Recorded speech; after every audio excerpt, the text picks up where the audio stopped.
Hello everyone, this is Shlok Sinha, welcome to my channel. आज लगभग 200 साल तक हमारे देश जो है काफी संघर्ष करते रही और 15 अगस्त 1947 को फाइनली हमारे देश को आजादी हासिल हुई।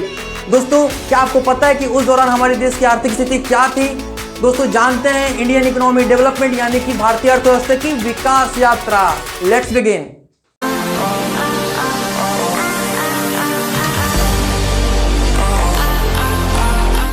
दोस्तों, इंडियन इकोनॉमी डेवलपमेंट की शुरुआत करते हैं और जानते हैं Indian economy on the eve of independence यानी कि आज़ादी की पूर्व संध्या पर भारतीय अर्थव्यवस्था। दोस्तों, ब्रिटिश कॉलोनियल रूल के समय में हमारे देश में ऐसा कोई एफर्ट नहीं लगाया गया जिससे कि हमारे देश की पर कैपिटा इनकम और नेशनल इनकम को कैलकुलेट किया जा सके, जिसके कारण हमारे देश की इकोनॉमिक ग्रोथ बहुत कम रही और बहुत पुअर रही। दोस्तों, ये कॉलोनियल रूल क्या होता है? कॉलोनियल रूल यानी कि प्रवासीय शासन विधि, इसे हम लिए हैं कॉलोनियलिज्म से। कॉलोनियलिज्म मतलब उपनिवेशवाद। कॉलोनियलिज्म क्या है? कॉलोनियलिज्म एक तरह का पॉलिसी है। पॉलिसी क्या होता है? किसी भी काम करने के तरीके को पॉलिसी कहते हैं। गवर्नमेंट जो नई नई चीज़ें होती है, वो जैसे गवर्नमेंट लाती है, वो सब चीज़ क्या होती है? वो सब पॉलिसी होती है। जैसे कि हमारे देश में कुछ साल पहले जीएसटी आई, फिर डिमोनेटाइजेशन, और अभी हाल फिलहाल में हमारे देश में न्यू एजुकेशन पॉलिसी आई। तो इन सब चीज़ों को एक ही नाम दिया जाता है दोस्तों, वो है पॉलिसी। दोस्तों, इस पॉलिसी का क्या मतलब हुआ? इस पॉलिसी का मतलब है it is a policy of a country seeking to extend और retain its authority over other people और its territory generally with the aim of economic dominance. दोस्तों, किसी भी समृद्ध एवं शक्तिशाली राष्ट्र द्वारा अपने विभिन्न हितों को साधने के लिए किसी भी दूसरे कमजोर देश के विभिन्न संसाधनों पर शक्ति के बल पर उपभोग करना यानी कि उस पर हक जताना, यही होता है कॉलोनियलिज्म। जैसे कि जब हमारे देश में ब्रिटिश सरकार जब हमारे देशवासियों पर, हमारे देश पर जब शासन कर रहे थे दोस्तों, तब से ये पॉलिसी को लागू किया गया हमारे देश पर। इस पॉलिसी का मात्र एक उद्देश्य था, हमारे देश के लोगों पर अत्याचार, हमारे देश के विभिन्न संसाधनों पर हक जताना। दोस्तों, दो सबसे बड़े पैमाने जिससे हम किसी भी देश के आर्थिक गतिविधि के बारे में जाना जा सकता है, वो है पर कैपिटा इनकम और नेशनल इनकम। तो दोस्तों, पर कैपिटा इनकम क्या होता है? पर कैपिटा इनकम का मतलब होता है प्रति व्यक्ति आय। इसका क्या डेफिनेशन है? It measures the average income earned per person in a given area in a specified year. यानी कि भी किसी भी व्यक्ति का औसत आय किसी भी निर्धारित साल में किसी भी निर्धारित जगह से जितना होता है उसको हम पर कैपिटा इनकम कहते हैं दोस्तों। तो इसको निकालने का एक फॉर्मूला है। वो फॉर्मूला क्या है? इसका फॉर्मूला है national income divide by total population of the country, यानी कि राष्ट्रीय आय डिवाइड बाय उस देश की जनसंख्या। दोस्तों, राष्ट्रीय आय क्या होती है यानी कि नेशनल इनकम क्या होती है? तो नेशनल इनकम का मतलब है, नेशनल इनकम का डेफिनेशन है it is the total value of all final goods and services produce in a country during a financial year. दोस्तों, इसका मतलब ये हुआ कि किसी भी देश में उत्पादित एक साल में सभी वस्तुओं और सेवाओं की कीमत, यानी कि उस देश में कितना ज़्यादा प्रोडक्शन हो रहा है, कितना ज़्यादा उसमें सर्विसेज हो रही है, वो सभी चीज़ें एक साल में यानी कि फाइनेंशियल ईयर में कितना हुआ, उन सब को कैलकुलेट करके जो निकाला जाता है वही होता है राष्ट्रीय यानी कि नेशनल इनकम। दोस्तों, हमारे देश का फाइनेंशियल ईयर क्या है? फाइनेंशियल ईयर होता है हमारे देश में 1 अप्रैल से 31 मार्च ऑफ नेक्स्ट ईयर। दोस्तों, हम कह सकते हैं कि growth of national income is directly proportional to growth in country's progress, यानी कि जितना ज़्यादा नेशनल इनकम बढ़ेगा उतना ज़्यादा उस कंट्री का प्रोग्रेस होगा। यानी कि नेशनल इनकम के आंकड़ों से हम ये बता सकते हैं कोई भी देश की विकास कितनी तेज़ी से बढ़ रही है। तो यही दो पैमाने हैं जिससे कि हम किसी भी देश के आर्थिक गतिविधि को जान सकते हैं। लेकिन ब्रिटिश कॉलोनियल रूल के अधीन में जब भारत था तो इसे निकालने में कोई एफर्ट नहीं किया गया, जिसके कारण हमारी इकोनॉमिक ग्रोथ बहुत ही लेस रही और बहुत ही पुअर रही। दोस्तों, इंडियन इकोनॉमिक डेवलपमेंट में थोड़ा आगे बढ़ते हैं और जानते हैं low level of economic development under colonial rule यानी कि प्रवासीय शासन विधि के अंतर्गत निम्न स्तरीय आर्थिक विकास।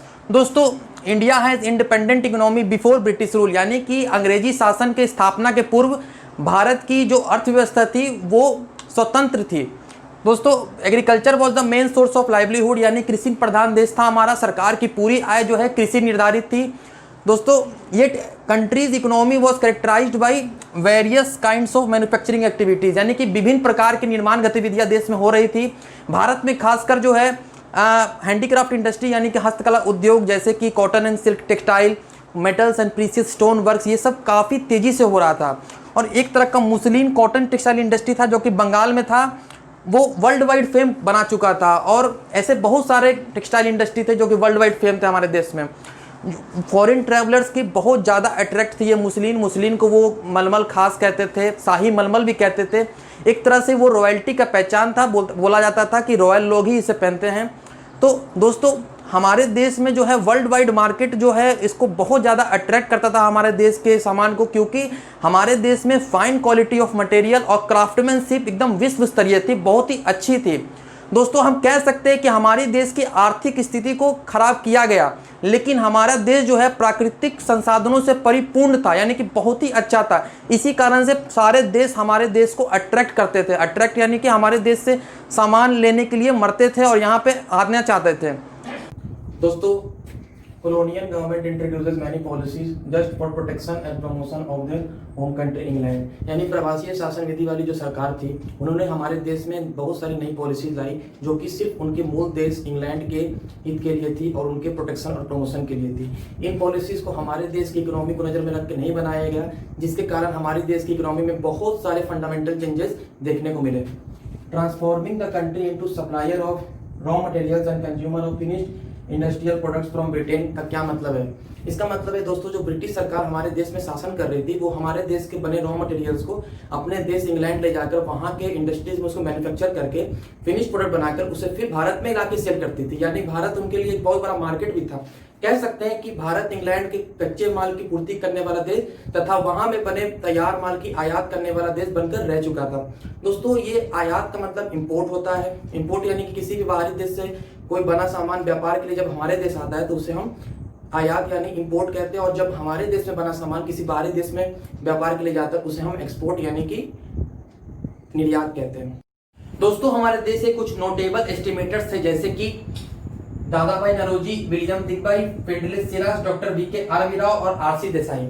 इन्होंने क्या किया, हमारे देश की पर कैपिटा इनकम और नेशनल इनकम को निजी स्तर पर आंकलन किया और इन्होंने ये बताया कि हमारी पर कैपिटा इनकम और नेशनल इनकम क्या है। फिर भी इनके बीच में थोड़ा मतभेद हो गया, लेकिन जो सबसे महत्वपूर्ण और सबसे एक्यूरेट जो है हमारे देश की इकोनॉमी के बारे में डॉक्टर राव ही बता पाए। लेकिन फिर भी 20वीं सेंचुरी के एंड तक दोस्तों हमारे देश की नेशनल इनकम का जो ईयरली ग्रोथ होता है वो लेस देन 2% रहा और हमारे देश की जो पर कैपिटा इनकम है वो 0.5% ही रह के बस रह गया। दोस्तों जाते जाते मैं अपने former prime minister Shri Atal Bihari Vajpayee द्वारा लिखे एक बहुत सुंदर कविता से कुछ पंक्तियां लेकर ब्रिटिश कॉलोनियल रूल पर एक तंज कसना चाहता हूं कि एक नहीं दो नहीं करो 20 समझौते। जी हाँ, एक नहीं दो नहीं करो 20 समझौते, पर स्वतंत्र भारत का मस्तक नहीं झुकेगा।